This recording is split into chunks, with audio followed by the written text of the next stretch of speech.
très longtemps que je n'ai pas posté de nouvelles vidéos, mais je suis tellement occupée, mais je ne vous ai pas oublié.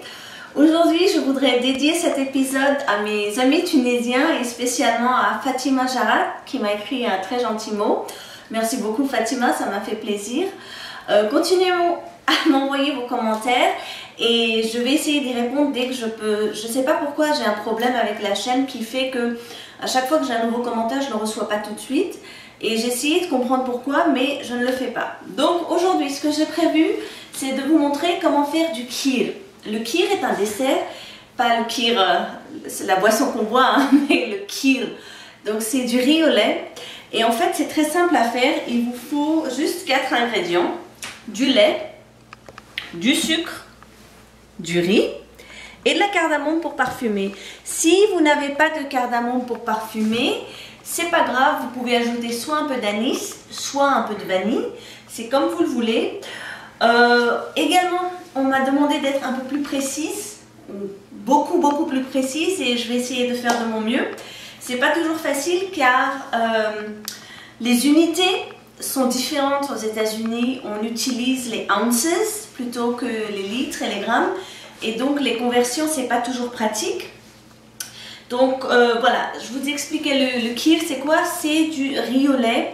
En fait, ce qui se passe, c'est que nous allons mettre dans une casserole, ici j'ai pris une cocotte minute, dans une casserole à fond épais, du lait que nous allons faire réduire. Et en fait, le riz au lait façon indienne, c'est du lait qui a été réduit à petit feu, donc ça s'est épaissi, avec du riz. Donc qu'est-ce qu'il nous faut? Il nous faut 1 litre. Donc je vous montre ici. J'ai trouvé un bol avec 1 litre. Je vais mesurer 1 litre de lait. C'est du lait entier. Voilà. Donc, j'ajoute mon lait entier. Il est froid, il vient de sortir du frigo. Et ce lait, je vais le mettre à bouillir. Et si vous vous souvenez, je vous avais donné une astuce pour pas que, quand on fait bouillir du lait, pour pas que ça colle au fond, je mets tout le temps une cuillère. Comme ça évitera. Voilà. Donc, ce que je vais faire, c'est que je vais faire bouillir ce lait. Et une fois que ça va commencer à faire des bulles, je vais ajouter mon riz. Donc, le riz, j'ai pris du riz basmati. Vous pouvez prendre n'importe quel riz, mais il n'en faut pas beaucoup. Donc il faut ce bol là, et je vais essayer de vous dire ça fait combien en litres. Ah, voilà, ça fait, donc ça fait 250, ça fait à peu près 150 grammes de riz. Donc 150 grammes de riz. Ce que je vais faire là, c'est que je vais faire bouillir mon lait, donc j'attends que le lait bouillisse, et tandis que le lait est en train de bouillir, je vais ajouter du sucre.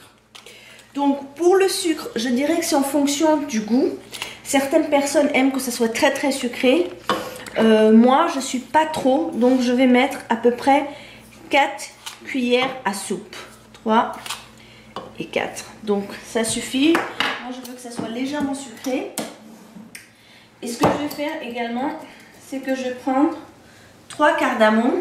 Vous voyez, je les écosse. Et qu'est-ce qui va se passer quand je les écosse? J'ai ces petites graines noires qui apparaissent. Et ces graines noires, je vais les verser. Et ça va parfumer. Donc comme je vous ai dit, si vous n'avez pas de cardamome, c'est pas grave. Vous pouvez utiliser une demi-gousse de vanille ou encore de l'anis. Donc pendant que le lait est en train de bouillir, je vais rincer le riz. Donc voilà, avec de l'eau froide, je le mets dans le bol. Et je le fais tremper comme ça. Vous voyez? Et je le rince. Tout simplement parce qu'en général, il est dans une boîte.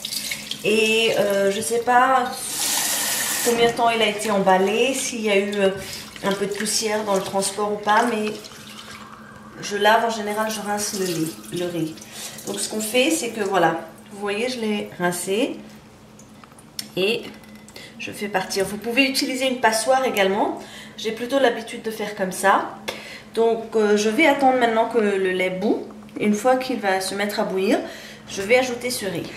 Donc vous voyez, le lait fait des bulles là, ça veut dire qu'il est en train de bouillir. Donc ce que je vais faire, la première chose, c'est retirer la cuillère. Parce que comme je vais ajouter le riz, je n'ai plus besoin de la cuillère. Vous voyez, c'est bien en train de bouillir. Donc je vais réduire le feu et je vais ajouter mon riz.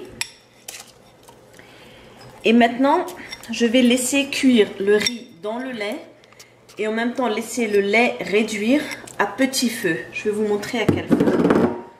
Donc, vous voyez, le feu il est comme ça, petit. Et tout ça parce que je ne veux pas que le riz colle ou le lait colle au fond de la casserole. Donc ce qu'il faut faire, il faut rester à côté. Il faut continuer à tourner de temps en temps. Mais si vous le laissez comme ça à petit feu, entre, je dirais, 40 minutes et 1 heure, ça va cuire. Donc, ce qui va se passer, c'est que quand ça sera cuit, vous voyez, là, le lait et le riz ne font pas un. Donc, vous voyez, il y a les grains de riz et tout ça. Les grains de riz qui sont séparés, le lait qui est séparé. La consistance, quand le kheer sera prêt, la consistance va changer. Ça va devenir épais, crémeux et le riz sera très intégré au lait. Autre chose, souvent les gens ajoutent des fruits secs, c'est-à-dire des amandes ainsi que du raisin. Et si vous vous souvenez sur le gajar da halva, le gâteau de carottes que j'avais fait une fois, je vous avais expliqué que je n'aimais pas trop ajouter les amandes et les raisins secs, je veux dire en très peu de quantité. Pour le kheer, je n'aime pas les ajouter du tout, c'est ma préférence personnelle. Si vous souhaitez ajouter des amandes et des raisins secs, c'est à ce moment-là, quand vous ajoutez le riz, qu'il faut le faire. Moi, je n'aime pas, donc je ne les ajoute pas. Donc, 30 minutes se sont écoulées depuis que nous avons mis à cuire à feu doux, comme vous le voyez ici. Voilà. Et je vais vous montrer maintenant la consistance. Vous voyez, le riz, c'est bien mélangé au lait et le lait a beaucoup réduit. Donc, les petits points noirs que vous voyez là, je vais essayer de vous les trouver, c'est la cardamome. Ce sont les graines de cardamome que nous avions mis au début. Et donc voilà, le kheer, pour vous assurer qu'il est bien prêt, l'étape la plus importante, c'est que le riz soit cuit. Donc vous allez prendre un grain de riz et si vous l'écrasez, vous voyez, il s'écrase très facilement. Je vais en prendre un autre. C'est un grain entier et si j'appuie délicatement, il s'écrase complètement. Ça veut dire que le riz a cuit, donc c'est prêt. Là, le kheer est vraiment très très chaud. Donc je vais attendre une quinzaine de minutes pour qu'il soit à température ambiante et ensuite je pourrai le servir. Le riz est cuit, j'ai éteint le feu. Et je vais attendre une quinzaine de minutes pour qu'il soit à température ambiante. Ça se conserve au froid. Ça se conserve très bien au froid pendant 2-3 jours. Et en général, il est mangé soit tiède, soit froid. Et je vais vous montrer comment, au moment de le servir, comment le décorer. Parce que là, si vous le regardez, c'est vraiment très... je ne sais plus comment dire en français, mais c'est vraiment plain. C'est simple. Et au moment de servir dans l'assiette, je vais ajouter un peu de couleur. Donc voilà, 15 minutes se sont écoulées, le kheer a bien refroidi. Et maintenant, si je voulais le servir, ça irait très bien, sauf que ça fait un peu simple, plain. Et j'aimerais ajouter de la couleur. Donc, ce que vous pouvez faire, c'est ajouter des raisins secs ou encore des amandes. Moi, comme je n'aime pas trop les amandes, ce que je vais faire, c'est que je vais ajouter des cranberries. Ce sont ça s'appelle des érelles, je crois. Donc, c'est comme les raisins secs. Je vais ajouter ça. Et pour ajouter de la couleur, ça, c'est de la noix de coco que j'ai toastée à la poêle pour lui donner une couleur marron. Donc, je vais saupoudrer ça un peu. Et voilà. Le kheer, votre riz au lait, est prêt à être dégusté. Bon appétit!